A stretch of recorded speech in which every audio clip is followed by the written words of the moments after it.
अस्सलाम वालेकुम। कैसे हैं आप सब? उम्मीद करता हूँ सब ठीक ठाक और खैरियत से होंगे, और जो लोग बीमार हैं अल्लाह पाक उन सबको लंबी सेहत वाली ज़िंदगी अता फरमाएँ। स्टोरी शुरू करने से पहले आप सबसे एक छोटी सी रिक्वेस्ट है कि हमारे चैनल को भी सब्सक्राइब कर लें और साथ में बेल नोटिफिकेशन को भी ऑन कर लें ताकि आपको मिलती रहे वीडियो अपडेट। बहन की शादी को 6 साल हो गए हैं। मैं कभी भी इसके घर नहीं गया। ईदी शबरात कभी भी अब्बू या अम्मी ही जाते थे।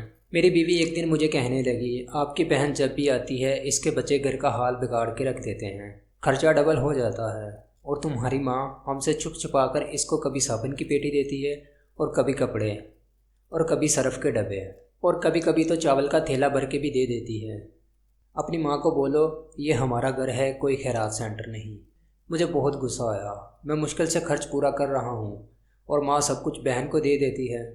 बहन एक दिन घर आई हुई थी। इसके बेटे ने टीवी का रिमोट तोड़ दिया।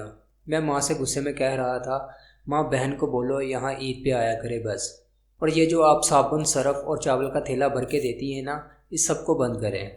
माँ चुप रही, लेकिन बहन ने सारी बातें सुन ली थी। लेकिन मेरी बहन कुछ ना बोले। 4 बज रहे थे। अपने बच्चों को तैयार किया और कहने लगी, भाई मुझे बस स्टॉप तक छोड़ आओ। मैंने झूठे मुँह कहा कि रह लेती कुछ दिन, लेकिन वो मुस्कुराई और बोली, नहीं भाई, बच्चों की छुट्टियां ख़त्म होने वाली हैं। ये बोल के वो घर से बाहर चली गई। फिर जब हम दोनों भाइयों में ज़मीन का बंटवारा हो रहा था तो मैंने साफ इनकार किया। मैं अपनी ज़मीन में से बहन को हिस्सा नहीं दूंगा। बहन सामने बैठी थी, वो खामोश थी, कुछ ना बोली। माँ ने कहा, बेटी का भी हक बनता है, लेकिन मैंने गाली दे के कहा, कुछ भी हो जाए मैं बहन को हिस्सा नहीं दूंगा। मेरी बीवी भी बहन को बुरा भला कहने लगी। वो बेचारी खामोश थी। बड़ा भाई अलहदा हो गया। कुछ वक्त के बाद मेरे बड़े बेटे को टीबी हो गई। मेरे पास इसका इलाज करवाने के पैसे नहीं थे। बहुत परेशान था। मैंने कर्ज भी ले लिया था। भूख सर पे थी। मैं बहुत परेशान था। कमरे में अकेला बैठा था, शायद रो रहा था हालात पे। इस वक्त वही बहन घर आ गई। मैंने गुस्से से बोला, ये फिर आ गई है मनहूस। मैंने बीवी को कहा, कुछ तैयार करो बहन के लिए। बीवी मेरे पास आई और बोली, कोई ज़रूरत नहीं है गोश्त या बिरयानी पकाने की इसके लिए।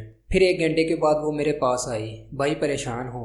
बहन ने मेरे सर पे हाथ फेरते हुए बोला, बड़ी बहन हो तुम्हारी, गोद में खेलते रहे हो, अब देखो मुझसे भी बड़े लगते हो। फिर मेरे करीब हुई, अपने पर्स से सोने के कंगन निकाले मेरे हाथ में रख दिए और आहिस्ता से बोली, पागल तू भी परेशान होता है। बच्चे स्कूल थे, मैंने सोचा दौड़ते दौड़ते भाई से मिला हूँ, ये कंगन बेच के अपना खर्चा करो और अपने बेटे का इलाज करवाओ। शक्ल तो देख जरा, क्या हालत बना रखी है तुमने। मैं खामोश था, बहन की तरफ देखे जा रहा था। वो आहिस्ता से बोली, किसी को ना बताना कंगन के बारे में, तुमको मेरी कसम है। मेरे माथे पे बोसा किया और 1000 रुपये मुझे दिए, जो 10, 20, 100, 50 के नोट थे। शायद इसकी जमा पूंजी थी। मेरी जेब में डाल के बोली, बच्चों को गोश्त ला देना, परेशान ना हुआ कर। जल्दी से अपना हाथ मेरे सर पे रखा और वो जाने लगी। मैं इसके पैरों की तरफ देख रहा था। टूटी हुई जूती पहनी हुई थी, पुराना सा दुपट्टा ओढ़ा हुआ था। वो जब भी हमारे पास आती यही दुपट्टा ओढ़ के आती। बहन की इस मोहब्बत में मर गया। हम भाई कितने मतलब परस्त होते हैं, बहनों को पल भर में बेगाना कर देते हैं, और बहनें भाइयों का ज़रा सा दुख बर्दाश्त नहीं कर सकती। मैं हाथ में कंगन पकड़े ज़ोर ज़ोर से रो रहा था और सोच रहा था वो अपने घर में खुदा जाने कितने दुख सह रही होती हैं। कुछ लम्हे बहनों के पास जाकर बैठ जाया करें और हाल पूछ लिया करें, शायद इनके चेहरे पे कुछ लम्हात के लिए एक सुकून आ जाए। बहनें माँ का रूप होती हैं। बहनों का बहुत ख्याल रखा करो। बहन का रिश्ता बहुत मजबूत और बहुत कीमती होता है।